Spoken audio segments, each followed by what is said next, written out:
Bienvenidos a Homo Lector Audiolibros. Hoy os presentamos el 6º capítulo de las aventuras de Lois Cayley. La aventura del anciano Cortés, de Grant Allen. Cuando las vacaciones de Elsie terminaron, ella propuso regresar a su escuela secundaria en Londres. El celo por las matemáticas superiores la devoraba. Pero todavía se veía tan frágil, y tosía tan a menudo, a pesar de su verano de ejercicio al aire libre, que le insistí para que consultara a un médico. El informe que dio fue levemente desfavorable. Habló irrespetuosamente del vértice de su pulmón derecho. No era exactamente tuberculosis, comentó, pero temía que pudiera degenerar en tuberculosis. Perdón por las palabras largas, la frase era suya, no mía, repito textualmente lo que dijo el doctor. Vetó que Elsie se expusiera a pasar el invierno en Londres, dada su delicado estado actual. ¿Recomendaba Davos quizá? No, Davos no, dijo, con el pulgar y el índice apoyados sobre la barbilla afeitada. La juzgó demasiado delicada para remedios tan drásticos. Esas estaciones de alta montaña eran las más adecuadas para el robusto inválido, que había caído por accidente en una tisis ocasional. Para el caso de la señorita Peterich, en cuanto a su aspecto, tampoco recomendaría la Riviera, demasiado estimulante, demasiado excitante. Lo que más necesitaba esta joven dama era descansar en alguna agradable ciudad del sur, alguna ciudad italiana tal vez, digamos Roma o Florencia, donde podría encontrar mucho que despertara su interés y la distrajera de su dolencia. Muy bien, dije rápidamente. Está decidido, Elsie.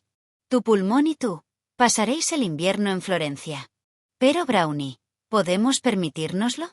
¿Permitírnoslo? Repetí. Dios mío, querida niña, qué sentimiento tan burgués. Tu médico te dice, ve a Florencia, y a Florencia debes ir, no hay escapatoria. Hasta las golondrinas vuelan hacia el sur, cuando su médico les dice que Inglaterra se está volviendo demasiado fría para ellas. Pero, ¿qué dirá la señorita Latimer? Depende de mí, para el comienzo de las clases, a principios del trimestre. Necesita a alguien que se encargue de las matemáticas avanzadas. Y conseguirá a alguien, querida, respondí con calma. No te preocupes por eso. Un eminente estadístico ha calculado que 530 jóvenes debidamente cualificadas están ahora formando largas colas en las calles de Londres, ansiosas por enseñar matemáticas superiores a cualquiera que las necesite. Deja que la señorita Latimer elija entre las 530. Le enviaré un telegrama de inmediato. Elsie Peterich no puede volver a sus funciones por problemas de salud. Se le ha asignado el destino de Florencia. Dimite del puesto. Contrate a una sustituta. Esa es la manera de hacerlo. Elsie juntó sus pequeñas manos blancas, con la desesperación de la mujer que se considera indispensable, como si nosotras fuéramos indispensables. Pero, querida, las niñas se sentirán muy decepcionadas. Lo superarán, respondí con tristeza. Les esperan peores desilusiones en la vida. Lo cual es una buena frase hecha, digna de la tía Susan. De todos modos, ya he tomado una decisión. Mira, Elsie, yo me ocuparé de ti. Ya he comentado, creo, que ella era 3 años mayor que yo, pero me agradó tanto esta frase, que la repetí con cariño. Yo cuidaré de ti, querida, a falta de tus padres. Por eso, no puedo permitir que pongas en peligro tu preciosa salud, volviendo a Londres con la señorita Latimer este invierno. Seamos categóricos, yo voy a Florencia, y tú, vienes conmigo. ¿De qué viviremos? Sugirió Elsie con tristeza. Nuestros semejantes, como siempre, respondí con pronta insensibilidad. Me opongo a que se introduzcan estas consideraciones utilitarias en la discusión de una cuestión tan seria. Florencia es la ciudad del arte. Como mujer culta, te corresponde disfrutar de ella. Tu médico te envía allí. Como paciente e inválida, puedes disfrutarla con la conciencia tranquila. ¿Dinero? Bueno, el dinero es un asunto secundario. Todas las filosofías y todas las religiones coinciden en que el dinero es mera escoria, un lucro inmundo. Hay que superarlo. Tenemos una buena suma, que ganamos con la venta de bicicletas, y supongo que podemos conseguir algo más en Florencia. ¿Y cómo lo haremos, Brownie? Reflexioné durante unos instantes. Elsie, le dije al fin, te falta fe, que es una de las principales virtudes cristianas.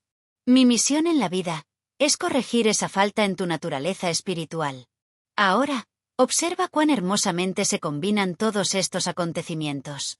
Llega el invierno, cuando nadie puede montar en bicicleta, especialmente en Suiza. Por lo tanto, ¿de qué sirve que me quede aquí, después de octubre? Una vez más, en cumplimiento de mi plan general de dar la vuelta al mundo, debo avanzar hacia Italia. Tu médico de cabecera te ordena al mismo tiempo que vayas a Florencia. En Florencia, todavía tendremos oportunidades de vender alguna bicicleta, aunque posiblemente, lo admito, en cantidades reducidas.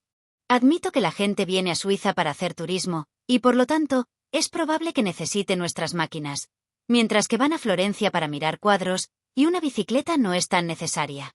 Sin duda, resultaría un inconveniente en los Uffizi o en el Pitti. Aún así, podemos vender algunas.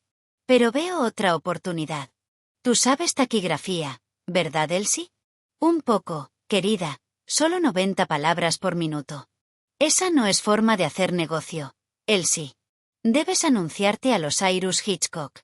Di con valentía, escribo taquigrafía, y deja que el mundo pregunte, ¿con qué rapidez? Lo preguntará con la suficiente rapidez, como para que tú se lo sugieras. Bueno, mi idea es esta. Florencia es una ciudad llena de turistas ingleses de las clases cultas, hombres de letras, pintores, anticuarios, críticos de arte. Supongo que incluso los críticos de arte pueden clasificarse como cultos. Esas personas seguramente necesitarán ayuda literaria. Nosotros existimos para proporcionársela. Crearemos la Escuela Florentina de Taquigrafía y Mecanografía. Compraremos un par de máquinas de escribir. ¿Y cómo podremos pagarlas, Brownie? La miré desesperada. Elsie, grité, dándome una palmada en la cabeza, no eres práctica. ¿Alguna vez sugerí que debiéramos pagar por ellas? Dije, simplemente, que las compraríamos. Pero sería antinatural pagar por una máquina de escribir. Alquilaremos una habitación en Florencia, a cuenta, por supuesto, y comenzaremos a operar. Los clientes vendrán en masa, y podremos aguantar el invierno. Ese es un buen negocio. El rostro de Elsie reflejaba sus dudas. Me acerqué al escritorio de la señora Ebeleg, y comencé a escribir una carta. Se me ocurrió que el señor Hitchcock, que era un hombre de negocios, podría ayudar a una mujer de negocios en este delicado asunto. Se lo planteé con franqueza y sin circunloquios. Íbamos a abrir una oficina de mecanografía inglesa en Florencia. ¿Cuál era la forma habitual en que la gente podía adquirir una máquina de escribir, sin el odioso y mercenario requisito previo de pagar por ella? La respuesta llegó con encomiable prontitud. Estimada señorita Cayley, su espíritu emprendedor es realmente notable. He enviado su carta a mis amigos de la compañía de mecanografía Spread Eagle, de la ciudad de Nueva York, informándoles de su deseo de abrir una agencia para la venta de sus máquinas en Florencia, Italia, y dándoles mi estimación de sus capacidades comerciales. He recomendado a su casa de Londres que le regale 2 máquinas para su propio uso y el de su socia, y que también le suministre varias más, para su venta en la ciudad de Florencia.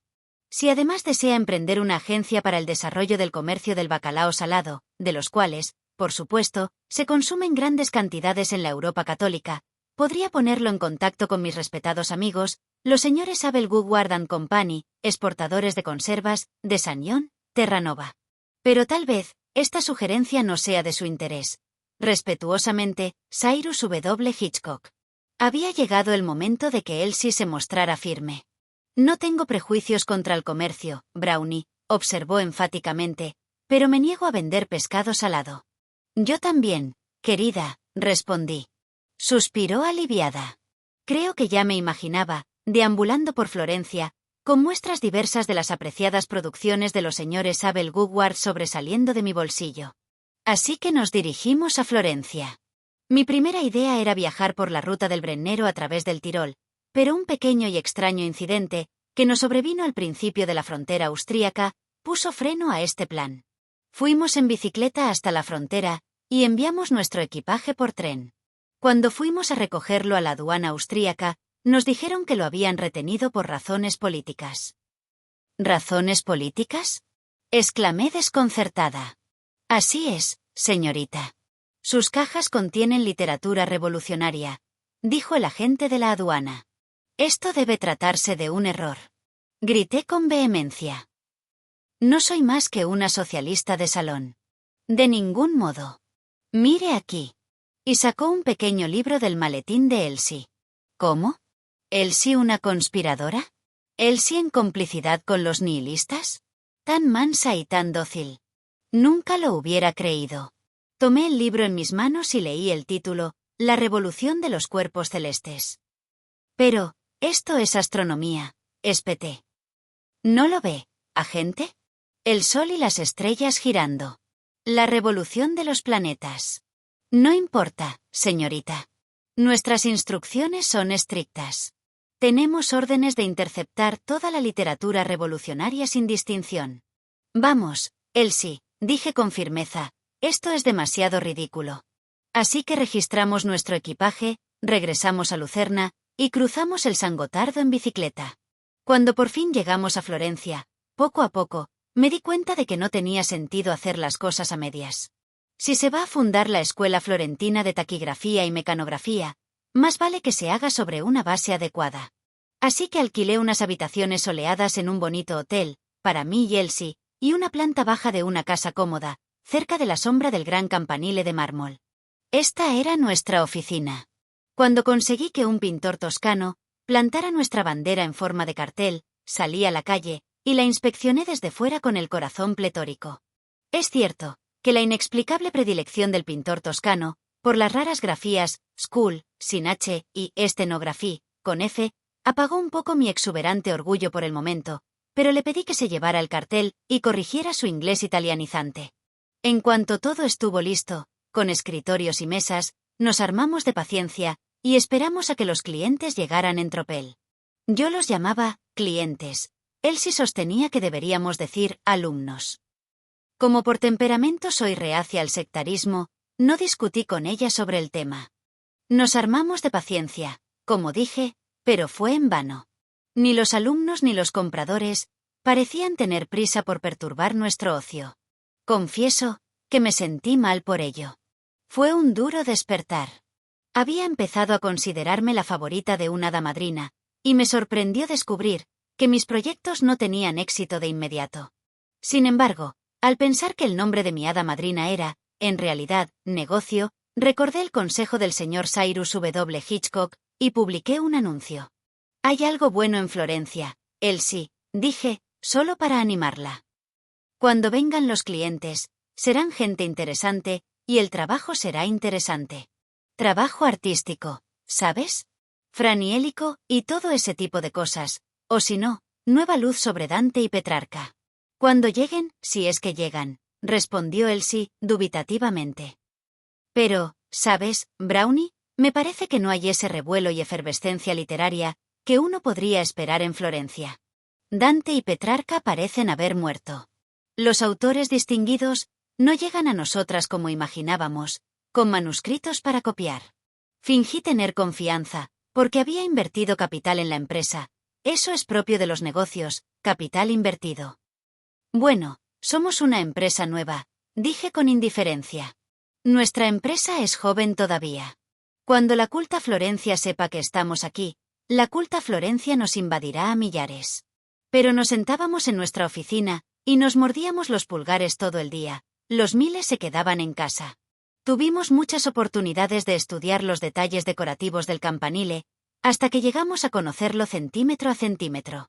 El cuaderno de notas de Elsie contiene, creo, 1100 bocetos separados del campanile, desde todos sus ángulos.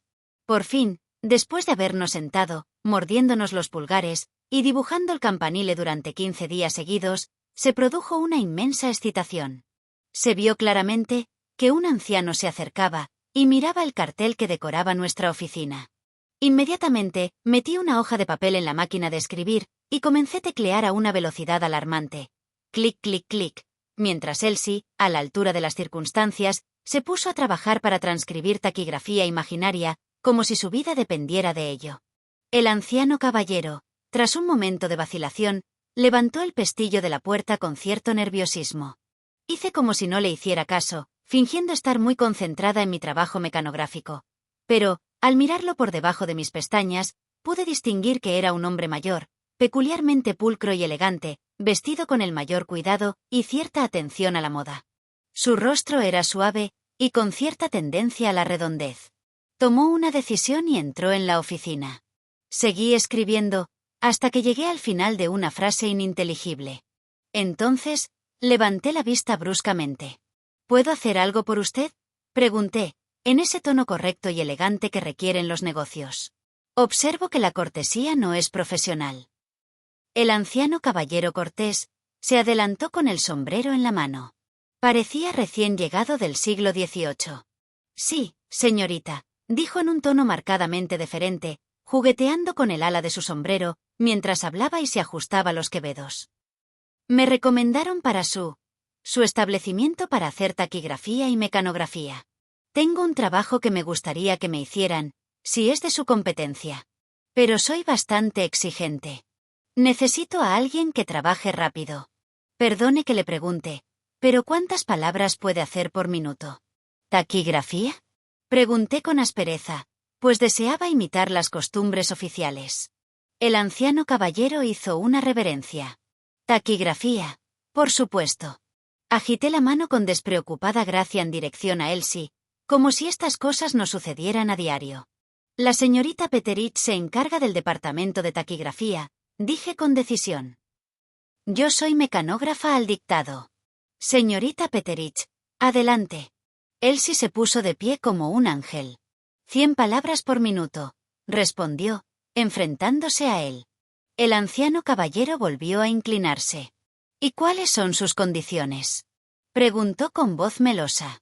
Si me permite aventurarme a preguntarlas. Le entregamos nuestra tarifa impresa. Parecía satisfecho. ¿Podría dedicarme 1 hora esta mañana?, preguntó, mientras toqueteaba nerviosamente el sombrero. Pero quizá esté ya comprometida para otras tareas. Temo molestarla. De ninguna manera, respondí, consultando una lista imaginaria de compromisos. Este trabajo puede esperar. Déjeme ver, a las 11:30. Elsie, creo que no tienes nada que hacer antes de la 1, que no se pueda posponer. Así es. Muy bien, entonces, sí, estamos las dos a su servicio. El anciano caballero cortés miró a su alrededor en busca de un asiento. Le acerqué nuestro único sillón. Se quitó los guantes con gran deliberación, y se sentó con una mirada de disculpa. Por su vestido y su broche de diamantes, pude deducir que era rico. De hecho, ya adivinaba quién era. Había una inquietud en sus modales, que me resultó extrañamente familiar. Se sentó poco a poco, moviéndose hasta que estuvo completamente cómodo. Pude ver que era de los que se sienten cómodos en cualquier lugar. Sacó sus notas y un paquete de cartas, que ordenó lentamente. Luego miró fijamente, a mí y a Elsie. Parecía estar haciendo su valoración de cada una de nosotras. Creo, dijo con voz muy pausada, que no voy a molestar a su amiga para que me escriba la taquigrafía. O debería decir su ayudante. Disculpe mi cambio de plan. Me contentaré con el dictado. ¿Puede seguirme con la máquina? Tan rápido como usted quiera dictarme, respondí con valentía. Echó un vistazo a sus notas y empezó a escribir una carta. Era una comunicación curiosa. Parecía que trataba de comprar a Berta y vender a Clara, un procedimiento a sangre fría que casi sugería un tráfico de esclavos. Me di cuenta de que estaba dando instrucciones a su agente. Me pregunté si podría tener relaciones comerciales con Cuba. Pero también había indicios de misteriosos intermediarios. Tal vez, mi desconcierto se reflejó en mi rostro, porque al final me miró de forma extraña. Me temo que esto no le gusta del todo, dijo, interrumpiéndose en seco. Yo era el alma del negocio. No, en absoluto, respondí. Soy una mecanógrafa, nada más, y la función de una mecanógrafa es transcribir las palabras que le dicta el cliente, como si no tuvieran ningún significado para ella. Muy bien, respondió con tono de aprobación. Veo que lo entiende. Un espíritu muy apropiado. Entonces la mujer que llevo dentro pudo más que la máquina de escribir. Aunque confieso, continué, que me parece un poco cruel vender a Clara de inmediato, por cualquier precio que pueda obtener. Me parece, bueno, poco caballeroso. Él sonrió, pero guardó silencio. De todos modos, los guardias, continué, tal vez se encarguen de que estas pobres muchachas no sean maltratadas. Se reclinó, juntó las manos y me miró fijamente. Berta y Clara, dijo, después de una pausa, son yeguas, señorita. Pero respeto su opinión. Es usted una joven de principios. Y se movió más nervioso que nunca. Siguió dictando durante una hora. Su tema me desconcertó. Se trataba de letras de la India, transferencias telegráficas, venta de algodón y otras cosas que yo no pude entender, pero que implicaban a los griegos, los turcos y los australianos. El anciano siguió dictando, hasta que mi cerebro dio vueltas. ¿Dónde estaba la Florencia artística? ¿Era este el Miguel Ángel o el Dante con el que soñaba? Al final de la hora, el caballero se levantó cortésmente. Se puso los guantes de nuevo enérgicamente y buscó su bastón como si su vida dependiera de ello. Déjeme ver, creo que tenía un lápiz. Oh, gracias. Sí, eso es. El anciano se movía con nerviosismo. ¿Y mi sombrero? Ah, por supuesto. Y mis notas. Muchas gracias. Las notas siempre se pierden. La gente es tan descuidada. Entonces volveré mañana, a la misma hora, si tiene la amabilidad de no comprometerse con otro trabajo. Aunque, perdóneme, será mejor que lo anote inmediatamente en su agenda. Lo recordaré, respondí sonriendo. Pero no conoce usted mi nombre, dijo. Lo sé, respondí. Al menos, eso creo. Usted es el señor Marmaduke Ashurst. Lady Georgina Faguley lo envió aquí. Volvió a dejar el sombrero y los guantes sobre la silla, para poder mirarme con más tranquilidad. Es usted una jovencita muy curiosa, dijo con voz muy lenta. Le dije a Georgina que no te dijera que iba a venir. ¿Cómo demonios me ha reconocido? Intuición, probablemente, contesté inocentemente. Me miró con una especie de sospecha. Por favor, no me digas que crees que me parezco a mi hermana, continuó. Porque, aunque todo hombre sensato siente un respeto y un afecto natural por los miembros de su familia, aún así, hay aspectos de Lady Georgina que no puedo afirmar en conciencia que apruebe. Recordé los comentarios de Lady Georgina sobre su hermano, Marmee es un tonto, pero me mordí la lengua con cautela. No me parezco a ella, espero, insistió, con una mirada que casi podría describir como melancólica. Quizás se trate de un parecido familiar. Intervine. Los parecidos familiares existen, ¿sabe? A menudo, con una completa divergencia de gustos y caracteres. Parecía aliviado. Es verdad. ¡Qué gran verdad! Pero debo admitir que en mi caso no encuentro el parecido. Me tomé un tiempo. Los extraños son los que más ven estas cosas, dije, dando rienda suelta a los clichés habituales. Puede que el parecido sea superficial. Y por supuesto, uno sabe que a menudo se dan profundas diferencias de intelecto y sentimiento moral, dentro de los límites de una misma familia. Tiene toda la razón, jovencita, dijo con decisión. Los principios de Georgina no son los míos. Perdone que se lo diga, pero parece una joven de una perspicacia poco habitual. Vi que tomó mi comentario como un cumplido. Lo que en realidad quise decir fue que un hombre común y corriente podría fácilmente ser hermano de una mujer tan inteligente como Lady Georgina. Recogió su sombrero, su bastón, sus guantes, sus notas y sus cartas mecanografiadas, una por una, y se retiró cortésmente. Era un millonario puntilloso. Nos saludó a cada una por separado, como si fuéramos duquesas. Tan pronto como se fue, Elsie se volvió hacia mí. Brownie, ¿cómo demonios lo adivinaste? Son tan terriblemente diferentes. En absoluto, respondí. Unas pocas diferencias superficiales solo enmascaran una identidad subyacente. Sus rasgos son los mismos, pero los de él son regordetes y los de ella, delgados. La expresión de Lady Georgina es aguda y mundana, la del señor Ashurst es suave, anodina y financiera. Y luego están sus modales. Los dos son quisquillosos, pero el carácter de Lady Georgina es honesto, abierto y malhumorado. El del señor Ashurst se oculta bajo una máscara artificial de cortesía obsequiosa. Uno es cascarrabias, el otro es quisquilloso. Al fin y al cabo, es una misma melodía en dos tonalidades diferentes. A partir de ese día, el anciano caballero cortés se convirtió en una visita diaria. Al principio, se quedaba 1 hora, pero después de unos días, la hora se alargó, disculpándose, a una mañana entera. El segundo día, se atrevió a preguntar mi nombre de pila, y se acordó de mi padre, un hombre de excelentes principios. Pero no le gustaba que Elsie trabajara para él. Afortunadamente para ella, habíamos encontrado otro cliente, que requería sus servicios de taquigrafía, de lo contrario, la pobre chica, se habría sentido tristemente desairada. Me alegré de que tuviera algo que hacer. La sensación de dependencia le pesaba mucho. Sin embargo, el anciano caballero no se limitó, después de los primeros días, a sus operaciones en bolsa. Estaba ocupado en una obra, de la que hablaba siempre con la respiración entrecortada, y con una mayúscula implícita en su entonación. Se trataba de la interpretación de las profecías bíblicas. A diferencia de Lady Georgina, que era mordaz y seca, el señor Marmaduke Ashurst era devoto y decoroso. Donde ella decía «manada de tontos», él hablaba con unción de «las deficiencias mentales de nuestros hermanos más pobres». Pero sus opiniones religiosas y su actividad como corredor de bolsa se habían mezclado extrañamente con la interpretación financiera de las Sagradas Escrituras.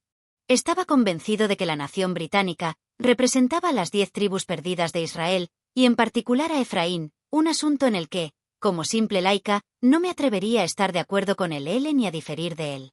Siendo así, señorita Cayley, podemos comprender fácilmente que la prosperidad comercial actual de Inglaterra depende de las promesas hechas a Abraham. Asentí sin comprometerme.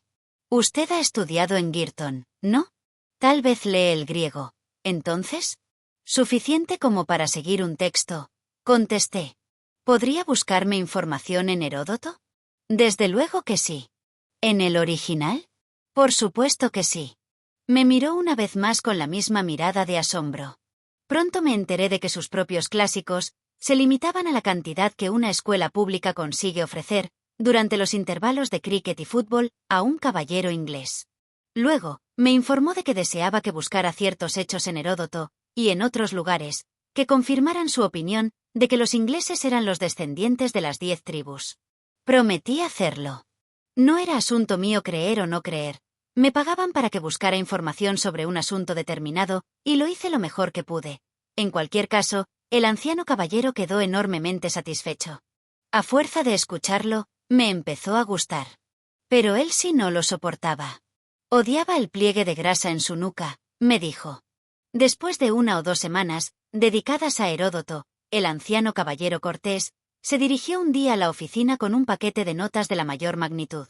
¿Podemos trabajar solos en una habitación esta mañana, señorita Cayley? Preguntó con misterio en su voz. Siempre era misterioso. Quiero confiarle un trabajo de carácter excepcionalmente privado y confidencial. Se trata de una propiedad. De hecho, bajó la voz hasta convertirla en un susurro. Quiero que redacte mi testamento. Por supuesto, dije, abriendo la puerta de la oficina trasera. Pero temblaba en mis zapatos. ¿Qué podría significar esto? Quizás iba a redactar un testamento, desheredando a Harold Tillington. Y si lo hacía, ¿qué ocurriría entonces? Mi corazón estaba agitado. Si Harold fuera rico, bien, nunca podría casarme con él. Pero si Harold fuera pobre, debía cumplir mi promesa. ¿Podía desear que fuera rico? ¿Podía desear que fuera pobre? Mi corazón estaba dividido en 2 direcciones.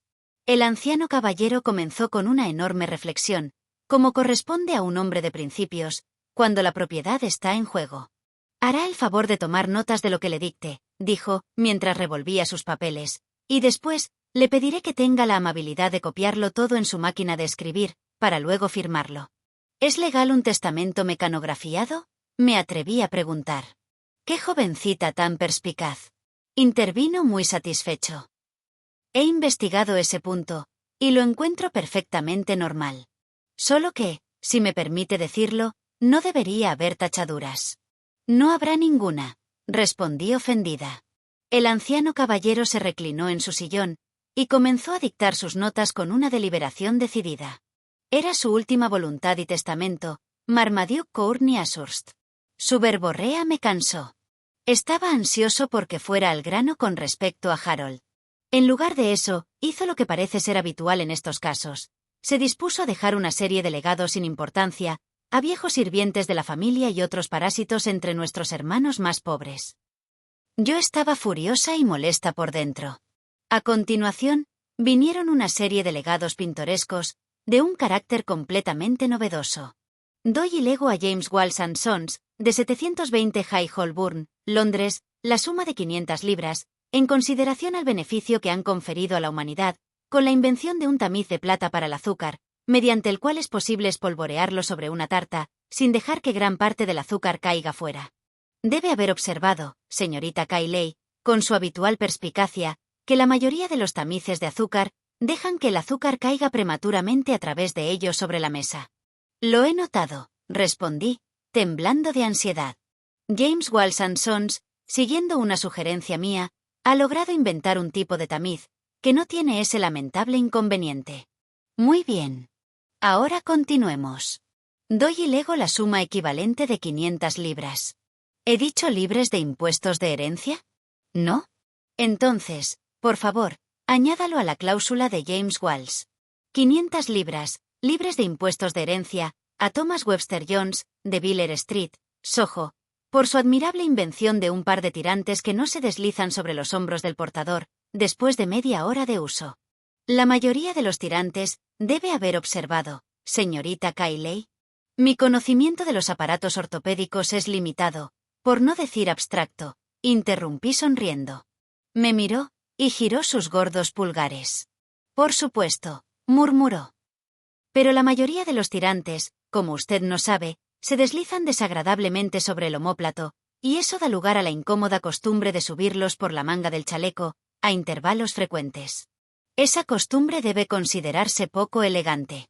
Thomas Webster Jones, a quien le señalé este error de fabricación, ha inventado un tirante, cuyo ingenioso diseño evita esta molestia. Me ha dado satisfacción, y merece ser recompensado por ello. Entretanto, me parecía oír la voz de Lady Georgina, que observaba con acritud: no entiendo por qué los idiotas no saben fabricar aparatos que se adapten a uno a primera vista.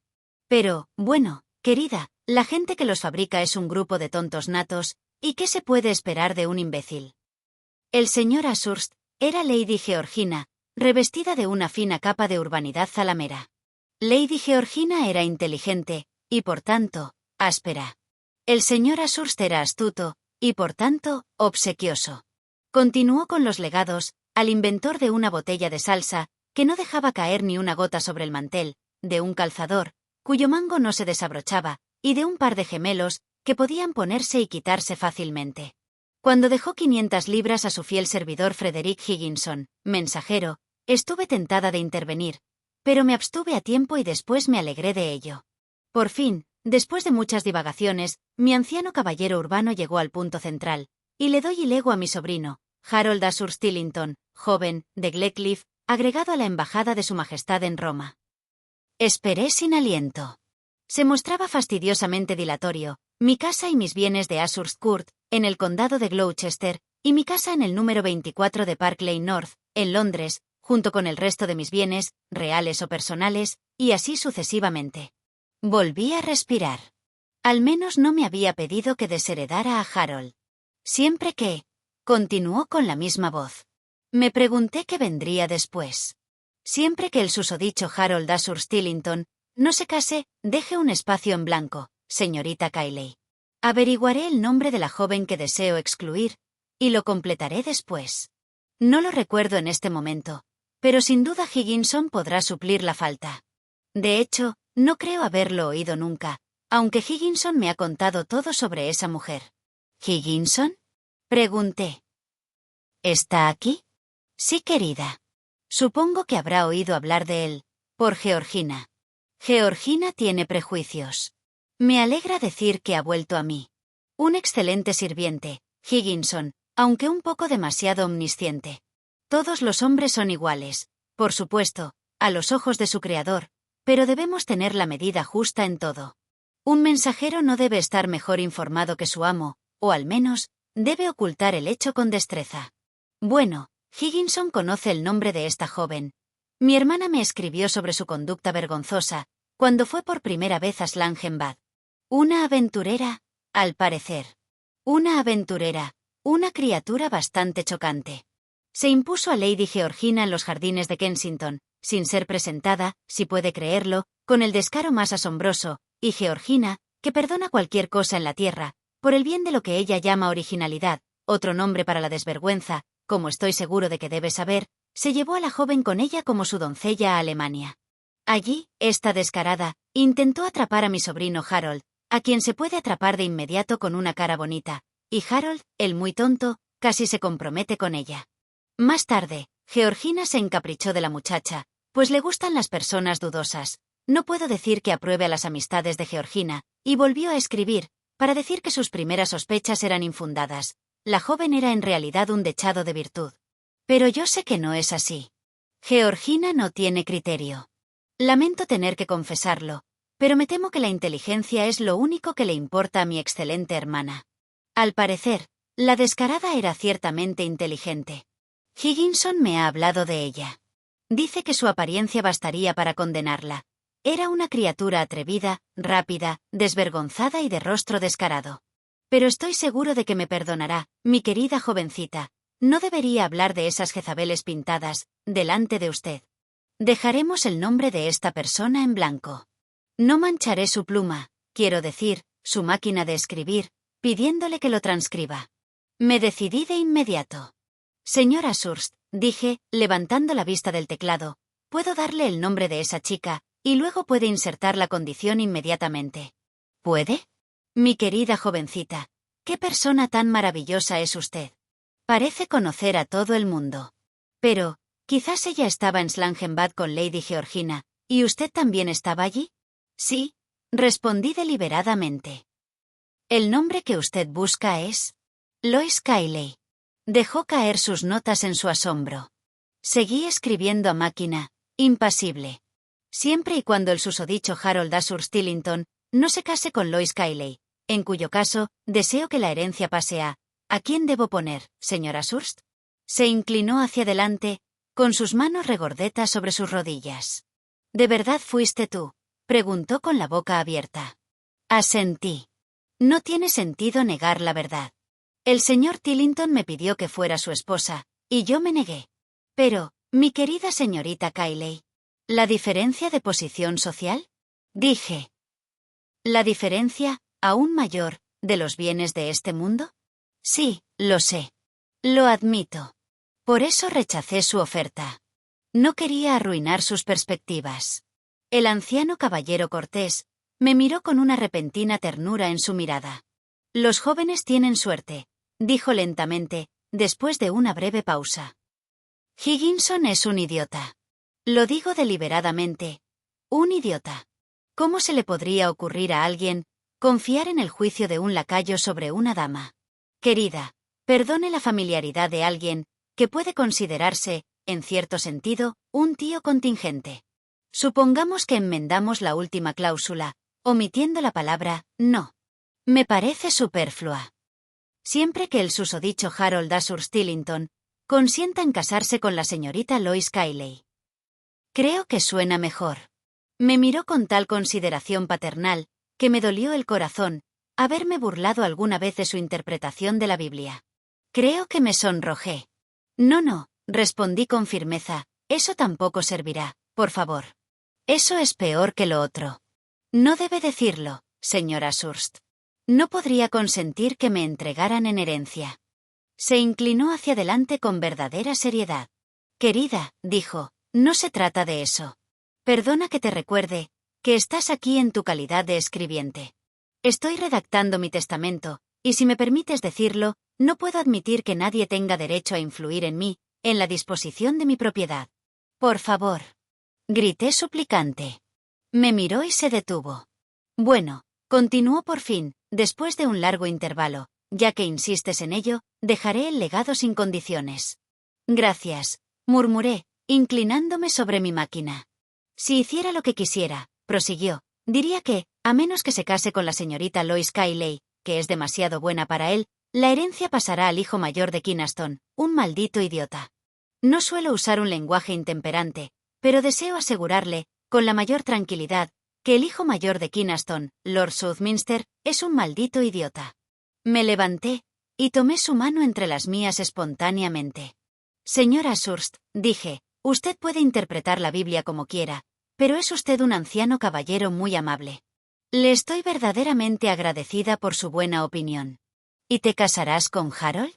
Nunca, respondí, mientras sea rico. Ya se lo he dicho. Es duro, continuó lentamente. ¿Por qué? Me gustaría ser tu tío.